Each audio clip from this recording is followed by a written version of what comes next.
Pak, saya izin bertanya Pak. Dari tadi kan Bapak jelasin tentang penyebab terjadinya gempa ya Pak. Kalau misalnya di sekitar kita terjadi gempa, kita harus ngapain Pak? Oke, pertanyaan bagus. Nah, Happy. Jadi pada saat terjadi guncangan, terutama kita akan membahas pertama-tama adalah terjadi guncangan di kelas dulu terlebih dahulu. Yang pertama yang harus kita lakukan adalah jangan panik dan jangan berlari. Karena panik dan berlari itu akan menyebabkan resiko kecelakaan yang sangat tinggi atau resiko kita terkena kecelakaan yang sangat tinggi. Tetapi kita harus apa? Kita harus hold on and calm down. Artinya apa? Jangan panik dan segeralah berlindung di bawah meja. Supaya apa? Supaya kita tidak tertimpa oleh reruntuhan dari atas. Yang kedua adalah jangan dekati jendela karena kaca sangat riskan untuk mengenai atau melukai bagian tubuh kita. Karena kaca memiliki bagian yang sangat tajam dan itu dapat melukai tubuh kita. Tetapi yang harus kita lakukan adalah melindungi kepala kita. Seperti Bapak bilang tadi, kepala harus kita lindungi terlebih dahulu karena kepala adalah alat paling vital dalam tubuh kita. Bagaimana cara melindungi kepala? Kita bisa bersembunyi atau berlindung di bawah meja. Yang ketiga adalah jangan berebut untuk keluar. Jangan panik dan tetap tenang. Keluar satu persatu dari kelas dan segera mengikuti jalur evakuasi yang tersedia. Dan tetap tenang saat proses evakuasi. Itu yang harus kita lakukan pada saat terjadinya guncangan di kelas.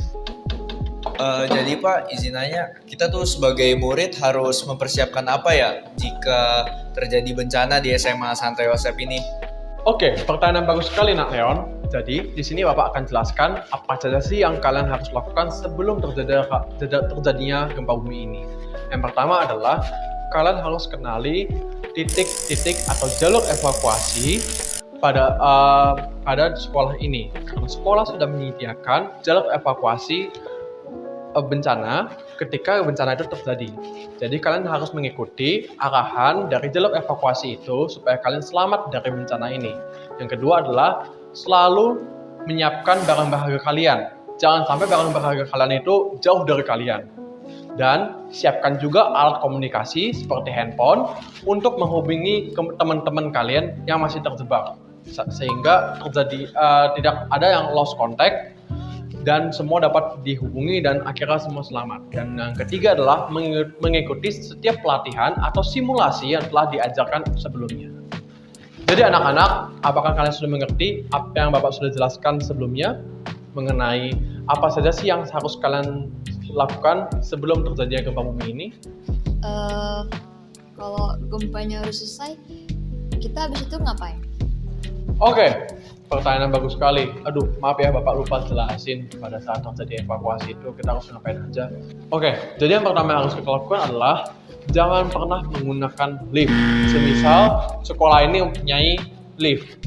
Karena apa? Karena listrik akan kemungkinan besar mengalami mati pada saat terjadinya gempa bumi. Tetapi kita harus menggunakan tangga untuk evakuasi diri kita.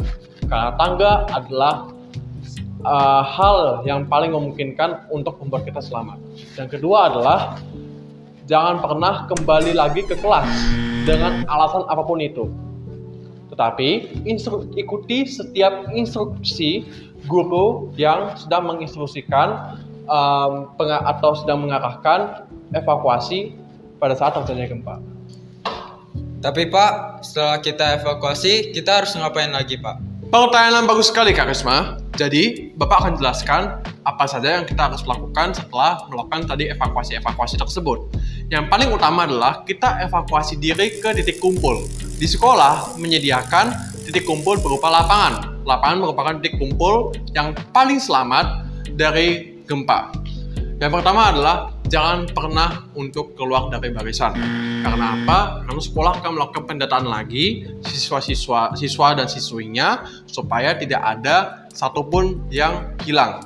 Yang kedua adalah jangan langsung pulang. Ikuti arahan dari Bapak Ibu guru pada saat proses evakuasi berlangsung. Dan yang ketiga adalah waspada terhadap gempa susulan. Karena gempa susulan bisa terjadi kapan saja dan di mana saja pada saat kita lakukan setelah evakuasi tersebut. Apakah sudah mengerti, Kak Risma? Mengerti, Pak. Bagus kalau begitu. Maka sekian pelajaran tentang mitigasi gempa pada hari ini. Terima kasih.